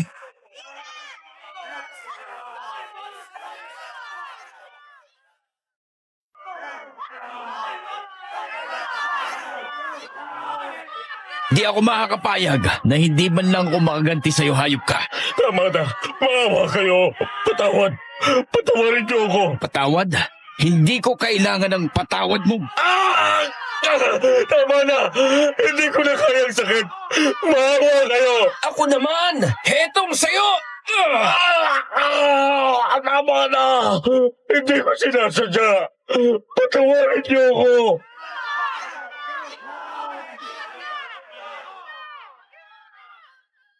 Magkasunod na suntok ang pinakawalan namin ni Makoy at bumagsak si Kapitan Renan sa lupa. Hinablot ko ang kwelyo ng kanyang damit at mariin ko siyang tinignan. Rinig ko naman ang hiyawan ng mga tao na nagtulak sa akin para bugbugin pa ang hayop at walang awang demonyo.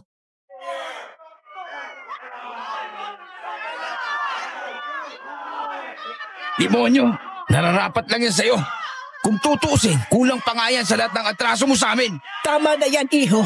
Lumalala ng kalagayan ng anak mo kaya kailangan na natin siyang madala kay Inang Asul. Ipagdasal na lang natin na madadatan natin siya sa lumang bahay namin. Sige po, Aling Edna.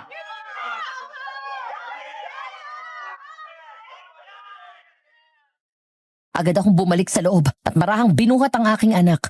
Ramdam ko ang init ng katawan niya. Pero sa awa ng Diyos, hindi na ito kagaya kagabi na kinukumbulsyon siya. Pagdating namin sa bahay noon, nagulat ako nang bumukas ang pinto at sinalubong ako ng mahigpit na yakap ni Patricia.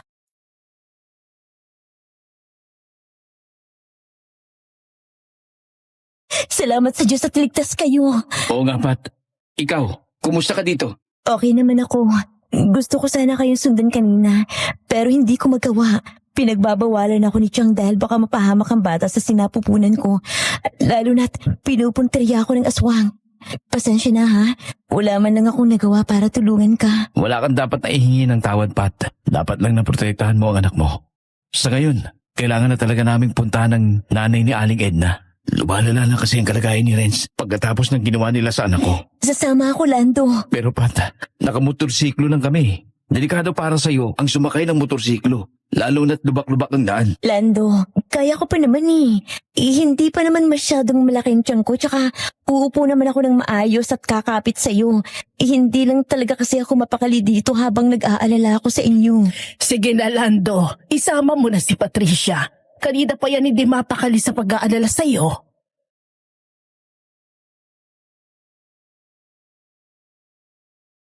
Nagulat ako sa sinabi ni Aling Edna at napako ang tingin ko kay Patricia. Nag-aalala siya sa akin at nanlambot ang puso ko nang malaman yun. Pero sa tuwing naaalala ko ang ginawa ni Irene, napapanghinaan ako ng loob. Dahil natatakot akong masaktan ulit. Natatakot ako na baka sa pagkakataong yun, hindi ko na makayanan ng sakit. Itinuon ko na lang muna ang atensyon ko sa anak ko. Habang nakasakay kami sa motorsiklo noon, nasa likod ko si Patricia. At sa bawat lubak-lubak na dinadaanan namin, napahawak siya ng mahigpit sa bewang ko. Habang si Renz naman ay nasa gitna namin na kandong-kandong niya. Magulo man ang isip ko noon, isa lang ang sigurado. Mahal ko na siya. Pagkatapos ng mahigit kalahating oras naming pagbabiyahe, nakarating na kami sa bukana ng baryo. Walang masyadong tao ang baryong yun at nang makapasok kami, pumarada kami sa harap ng isang maliit na kubong pinaglumaan na ng panahon. Nakasunod kami noon kay Makoy na angkas sina Aling Edna at Mang Danilo. Pagkababa nila ay bumaba na rin kami ni Patricia at agad ko namang binuhat si Renz.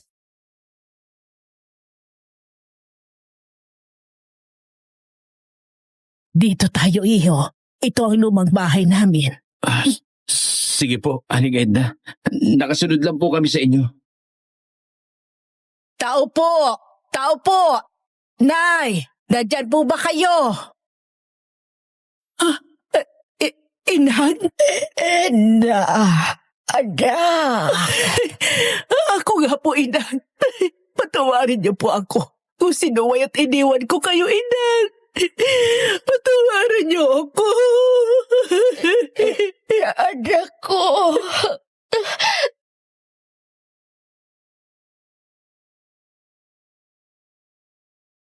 Mahigpit na nagyakapan ng mag-ina sa harap namin at sobra naman akong nadurog sa nakikita ko. Isipin mo, pagkatapos ng 2 dekada, nagkita sila muli. Sobrang tanda na ng nanay niya at tansya ko, nasa mahigit 80 anyos na ito. Di naman namin maiwasang mapaiyak sa nasaksihan naming eksena.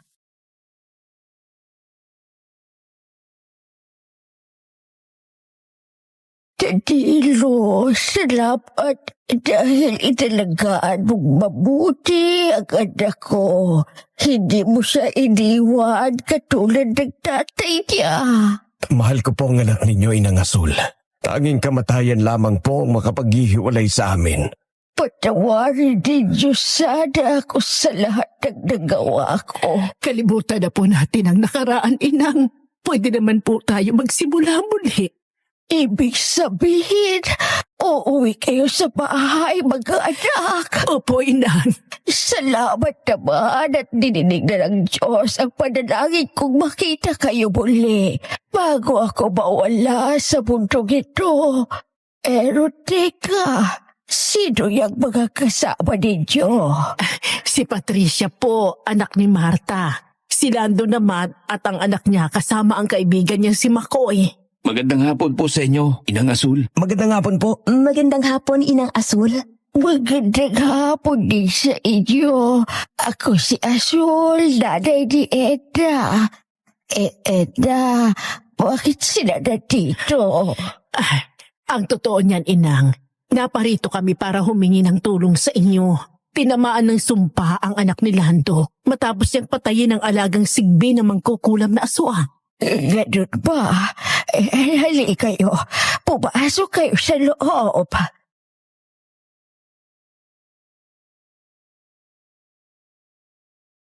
Pagpasok namin sa loob ng maliit na kubo, nilibot ko ang aking tingin at nakita kong may papag na kawayan sa gilid. Sa isang sulok, may maliit na altar na may kandila at rosaryo. Sa dingding nakasabit ang mga tuyong dahon at ugat na panggamot. May ilang bote ng langis at garapon na may lamang pulbos at asin. Malinis ang sahig, pero luma na ang mga gamit.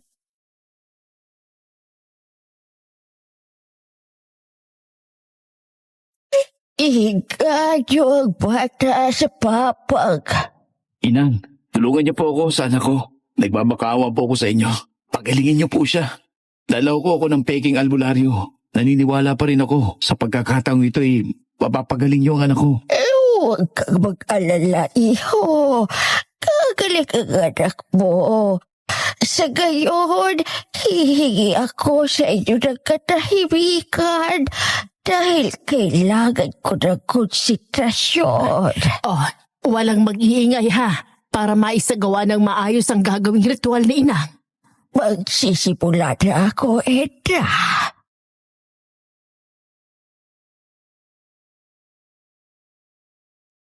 Kumuha si Inang Asul ng mangkok na may tubig at asin. Binasa niya ang kamay niya at pinunasan ang noo at dibdib ng bata. Pagkatapos kumuha siya ng langis at pinataka ng noo, dibdib at mga palad ni Renz. May binulong siyang dasal habang hawak ang ulo ng bata. Maya-maya biglang nanginig ang katawan ni Renz at napasigaw. Nagulat naman ako nang marinig sa unang pagkakataon ang boses ng anak ko.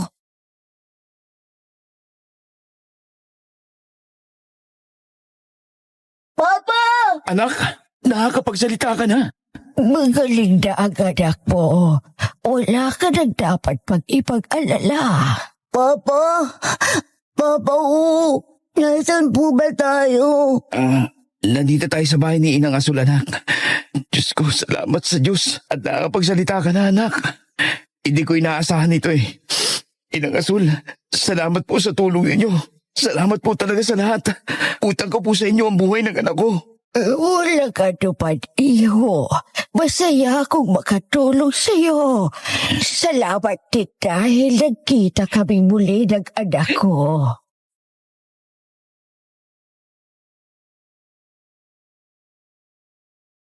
Sobrang pasasalamat ko sa Panginoon. Kay Inang Asul at kina Aling Edna at Mang Danilo sa tulong nila sa amin ng anak ko.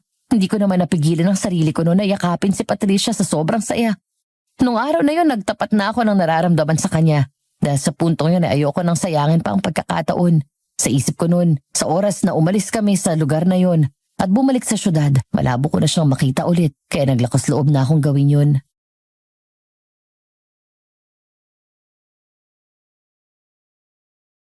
Pat, alam ko masyadong mabilis kasi ilang araw lang tayong nagkakilala. Pero ayokong sayangin ang pagkakataong sabihin sa'yo ito. Gusto kita, Pat, at siguro mahal na yata kita eh. Pero kung ano man ang magiging desisyon mo, ayos lang sa akin. Uuwi na rin naman kasi kami. Gusto ko lang na sa pag-alis ko dito, wala akong pagsisisihan. Ano ka ba, Lando? Ang weirdo nga, no? Pero mahal na din kita. Siguro, hindi ka naman kasi mahirap mahalin. Niligtas mong buhay namin ng anak ko at ginawa mong lahat para protektahan ang anak mo. Deserve mong mahalin, Lando. Pero, kayang bang tanggapin ng... Huwag mo lang ituloy, Pat. Pareho tayong magulang na magmamahal sa anak natin. Papa, siya po ba si Mama? Tumpak, Renz! Siya ang bagong mama mo!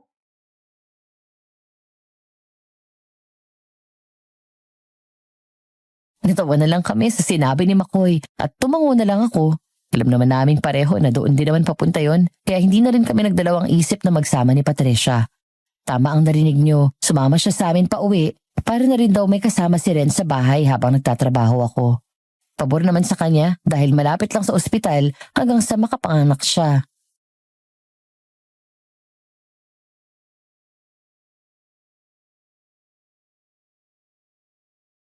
Paglipas ng mga taon, nakapagtayo kami ng munting negosyo sa tapat ng aming bahay habang nag-aalaga kami sa mga anak namin. Hindi man kami sobrang yaman tulad ng iba, mayaman naman kami sa pagmamahal at sa ngayon 8 taon na kaming kasal at wala na akong mahihiling pa sa Diyos. Hanggang dito na lamang ang aking kwento. God bless at salamat po sa lahat ng bumubuo ng kwentong Cripsilian.